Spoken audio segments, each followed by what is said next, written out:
بڑی خوبصورت حدیث ہے، سنیے گا۔ حضرت ابو سعید خدری رضی اللہ تعالیٰ عنہ حدیث کے راوی ہیں، بخاری میں موجود ہے۔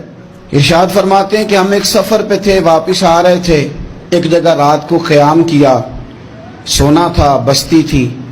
بستی کے لوگوں نے نہ کھانا پوچھا نہ پانی پوچھا، کوئی ضیافت نہیں کی۔ آدھی رات کا وقت آیا تو ایک بندہ دوڑا دوڑا آیا، کہنے لگا ہمارے سردار کو بچھو نے کاٹ لیا ہے، تم میں سے کوئی بندہ دم درود کر لیتا ہے؟ تو ایک صحابی کہنے لگے کر تو لیتے ہیں، پر تم نے چونکہ ہمیں کھانا پانی تک نہیں پوچھا، تم اگر دم کراؤ گے تو مفت نہیں کریں گے۔ بخاری پڑھ رہا ہوں، پیسے لگیں گے۔ کتنے پیسے؟ بکریوں کا ایک ریوڑ پورا۔ شارحین نے لکھا 40 بکریاں۔ کنے دما دیاں؟ او بھائی اس سے کوئی بندہ جواز نہ لے کہ پیسے لینے جائز ہیں، اس سے جواز نہ حاصل کرے۔ آپ بات کو سمجھیں، پس منظر کیا ہے؟ پانی تک نہیں تم نے پوچھا۔ کچھ لوگوں کا علاج ہوتا ہے، انہوں نے کہا پیسے لیں گے دم کر دیں گے۔ صحابی نے کہا، حضرت ابو سعید خدری رضی اللہ تعالیٰ عنہ فرماتے ہیں وہ چونکہ تنگ تھے، بچھو کاٹ کے، اور سردار کو کہا چل تو صحیح نا۔ وہ صحابی گئے، سورہ فاتحہ پڑھ کے دم کیا، اور حدیث بخاری سے میں آپ کو دکھاؤں گا۔ لوگ کہتے ہیں دم کدھر سے آ گیا؟ بخاری پڑھ رہا ہوں، صحیح بخاری۔ شفا تو اللہ نے دینی ہے نا، رب کریم نے شفا دے دی۔ بکریاں لے لیں، آ گئے جہاں آرام کر رہے تھے اس جگہ۔ صحابہ میں اختلاف ہو گیا، کچھ کہنے لگے بکریاں لینی چاہیے تھی، کچھ کہنے لگے نہیں لینی چاہیے تھی۔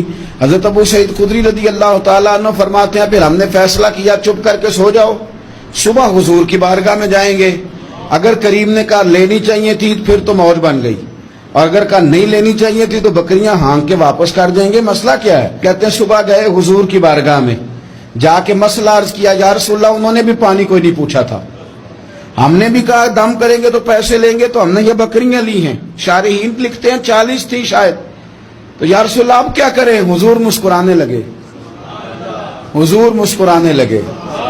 جس کے گچھے سے لچھے جڑے نور کے، ان ستاروں کی نزہت پہ لاکھوں سلام، اور جس کی تسکین سے روتے ہوئے ہنس پڑے، اس تبسم کی عادت پہ لاکھوں سلام، اور ان کی باتوں کی لذت پہ بے حد درود، ان کے خطبے کی ہیبت پہ لاکھوں سلام۔